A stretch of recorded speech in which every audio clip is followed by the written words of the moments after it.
bringing your guide dog home and going through all of the training and everything is a very, very stressful time. It's probably one of the most stressful times that you will have in that entire relationship with that dog. So I think it's very important that family learn how to assist at this time to make it easier rather than making it more difficult.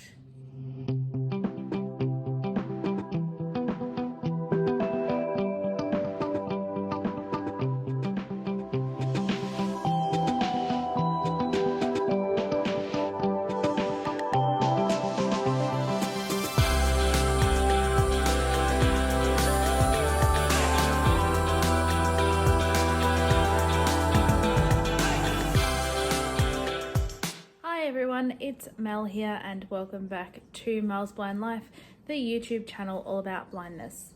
And welcome to this video about guide dogs.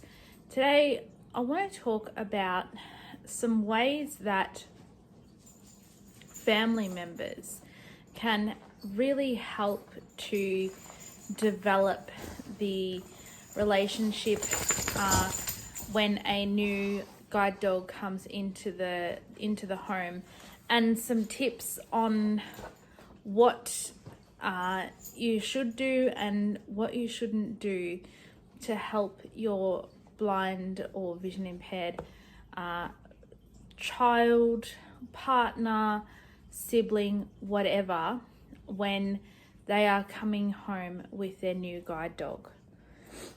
Bringing your guide dog home and going through all of the training and everything is a very, very stressful time. It's probably one of the most stressful times that you will have in that entire relationship with that dog. So I think it's very important that family learn how to assist at this time to make it easier rather than making it more difficult. So these top 5 tips are my personal recommendations, not what you have to do, but if I was in this situation again where I'm bringing my dog home to a family, then this is probably what I would ask for. And certainly if I did ever get married or have children or whatever, this is what I would sort of lay the law down and expect. So for those of you who have just clicked on this video out of random interest, I am completely blind. I have no light perception. I have been a guide dog handler for 8 years nearly. I have my current guide dog Penelope since October last year, and my first guide dog Darcy retired in February last year, and I had had him since I was almost 19. So as I say, I've been a guide dog handler since November of 2012, but before that I had guide dogs in my family the whole time growing up because my mum and my auntie are both vision impaired as well, so they are both guide dog handlers as well. If you're interested in some other guide dog stuff, there is a guide dog playlist all about guide dogs on my channel, so remember to check that out too. But back to the details of today's video. Top 5 things that I highly recommend family do when you are coming home with your guide dog. So, number 1 is get all of the information you can from the guide dog school. Now this especially goes for people who are first-time guide dog handlers, like teenagers. A lot of younger people are getting guide dogs now. They are still living at home with their family. Some kids are still getting dogs when they're some kids are getting dogs when they're still at school. So I think the number 1 most important thing to do when you're even considering getting a guide dog is getting all of the information from the school, all of the information then being passed on to both the family and to your place of work, education, whatever, so that you have the most peaceful transition possible, really. You need to make sure that your family are aware of what this dog is going to be doing, what this animal is that you're bringing into the home, and what it means for both the family unit, the handler as an individual, and for the situation that they're in, either school or work or university or whatever. So that's my first tip, is get all of the information that you can from the school, maybe even before you decide to get a dog. So my second tip for bringing your dog home and how your family should help you out is make sure that you set up the rules within your home for your dog guide before you bring it home. Sit down and have a family discussion about what that dog is or isn't going to be allowed to do, and also decide the rules for that dog, what you think is reasonable, what your other pets maybe rules might be, and to what extent you're going to be implementing those with the guide dog before you bring the dog home. An example of that is here at my house, the dogs are not allowed in the kitchen. So you would want to sit down when you're sort of waiting for your guide dog to come along and figure out amongst your family whether the dog's not allowed in certain rooms. You know, you might have an older or younger sibling who doesn't want the dog in their bedroom. So you have to discuss these things about, you know, where is the dog allowed to be? Where are we going to put a mat for the dog in the main living area, and things like that. So that kind of brings me to the third point, which is sort of a part of this as well, is make sure that when you're applying for your guide dog, you consider how your dog is going to affect the existing family pets. And this goes for other dogs, for cats, for anything that lives in your home that is existing prior to getting your guide dog. And certainly discuss with your school, discuss with perhaps if you've got another dog who's in obedience, discuss with your obedience class manager, things like that, about whether it would be appropriate for your existing dog to be exposed to having a guide dog in the house. You've got to remember that the guide dog is going to be there for several years, and that your existing pet and your guide dog both have to be able to get on harmoniously. If you've got cats, obviously you need to know that your cats are okay with dogs. Both of my two, I've had them since they were really young, and they were actually coming into the house after the dogs. So that is something really important. You've got to know that if you've had the cat from a young age, you've got to know whether it's been exposed to a dog. You've also got to know that your other pets have got somewhere that they can go that is an escape from the guide dog. So cats, for example, you want to make sure that they've got a room or a place where they can hide away from the guide dog.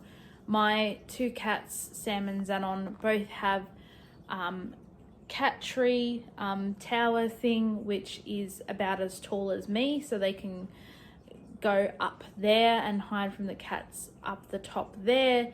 They hide underneath my bed, and the laundry has, though the door for the laundry is always open, the laundry has a baby gate, so the cats can go in there and retreat in there if they have to. So Obviously, if you've got another dog, perhaps making sure that there's certain mats that you're going to train your guide dog to go on and that the other dog doesn't lay in.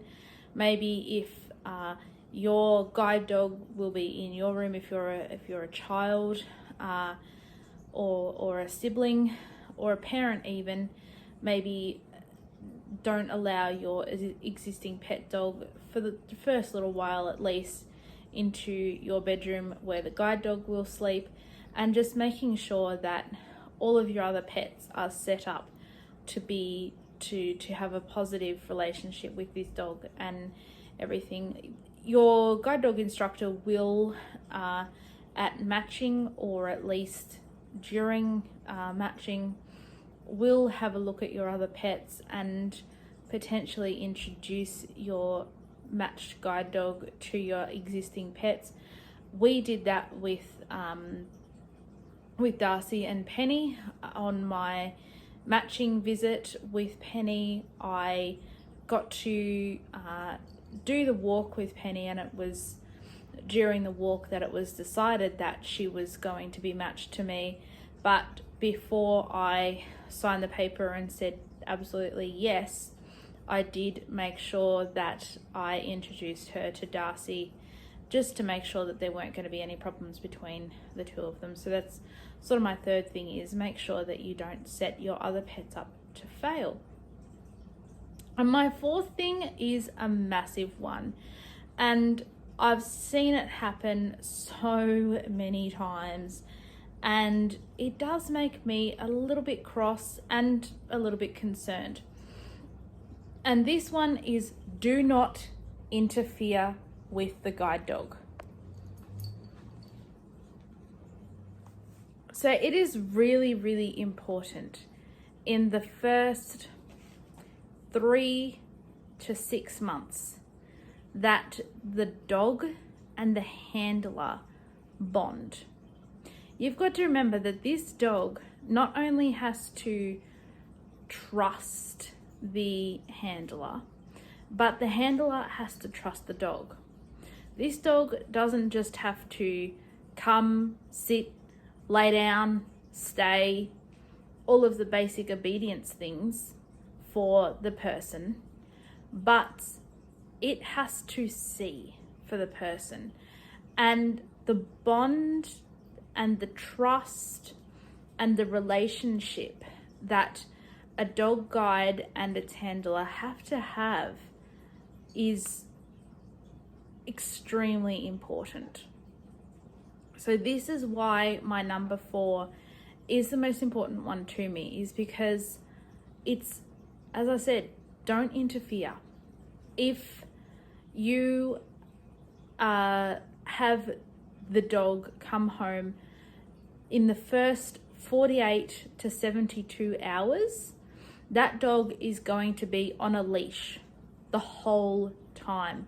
Most people, and definitely my guide dog school does this, will be told to keep their guide dog on a lead for the first 48 to 72 hours, only giving it small periods off leash as it becomes more confident and comfortable in the environment, and as the other family members and pets around it become more confident and comfortable with it. In those 72 hours, it is important that you say and do nothing to that guide dog unless you are the guide dog handler. The only time that you should, in my opinion, interact with that guide dog in that first few days is when you are being introduced to that dog, which will be a situation monitored by both the handler and the instructor. Then, as the dog slowly gets used to the environment, which, as I said, can take up to it can take up to a week before that dog is off lead the whole time. So basically, in my opinion, no one else in the house should be interacting with that dog at all until they are at least a week into the house. Maybe after that, you can give it a pat when it comes up to you. Definitely do not feed the guide dog when it's first moved in. Definitely do not toilet the guide dog when it's first moved in. Absolutely never, ever, ever go putting somebody else's guide dog's harness or lead, harness especially, on the dog. Never do that. Also, like I said, feeding and toileting, don't do that unless there is an extreme circumstance.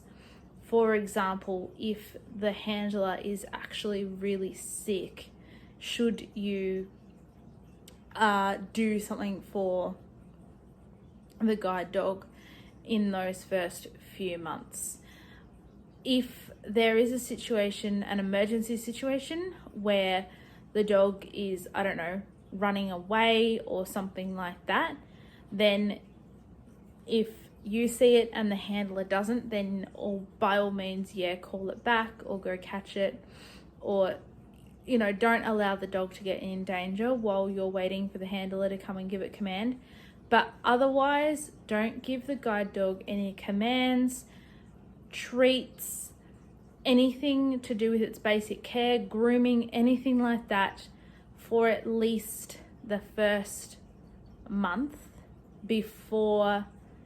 after they have moved in, unless there's an extreme circumstance. Like I said, it is very important that one is sort of recognized and acknowledged, because it is so important that the dog has a relationship with the handler.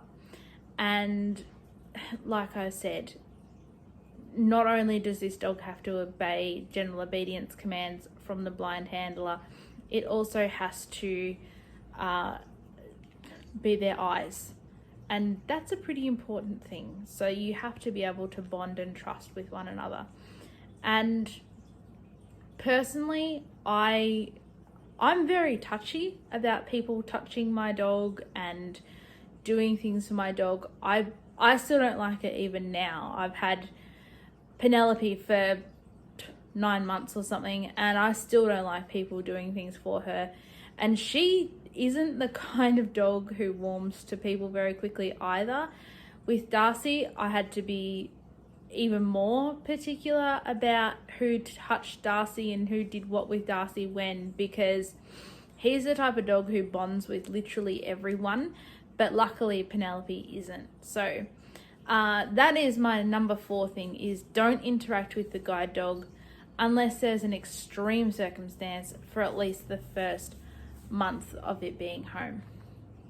And the 5th thing, the final thing about family allowing and accepting and assisting the guide dog to move into the home is have frank discussions about everything. If something happens, good boy, Das. If something happens that you see concerns you, please talk to your family member who is the handler.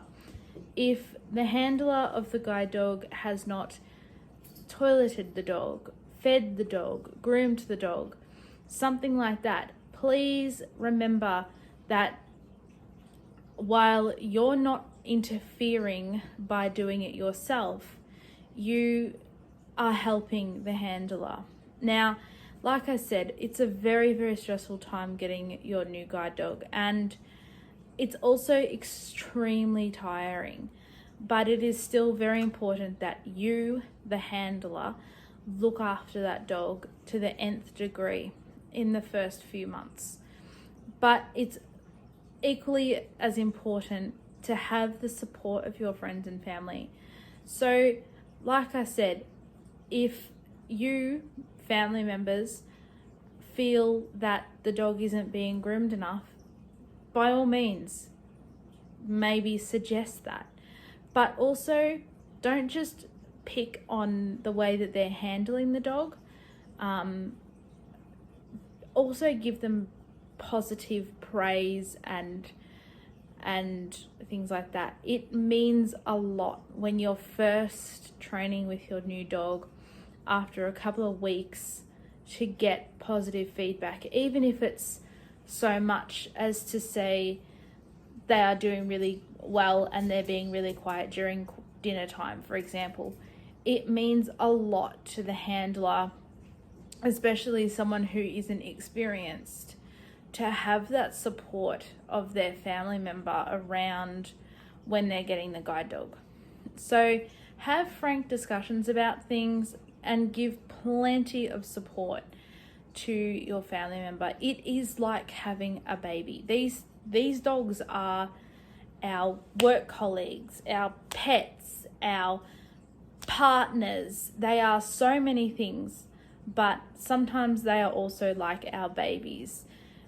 You know, you do need to toilet them and feed them and brush them and everything like that, just like a baby. So it's really important to, you know, when a friend gives birth to their child, it's really important to give them love and encouragement and support. And it's equally as important to give your family member or friend encouragement and support when they are first bringing their guide dog home, because like I said, one small little compliment about the dog's behavior or your relationship with the dog or something like that can just go a really long way. I had a compliment from one of the instructors at the guide dog school where I got Penny from in the last week of class that really boosted me up, and it really made my week,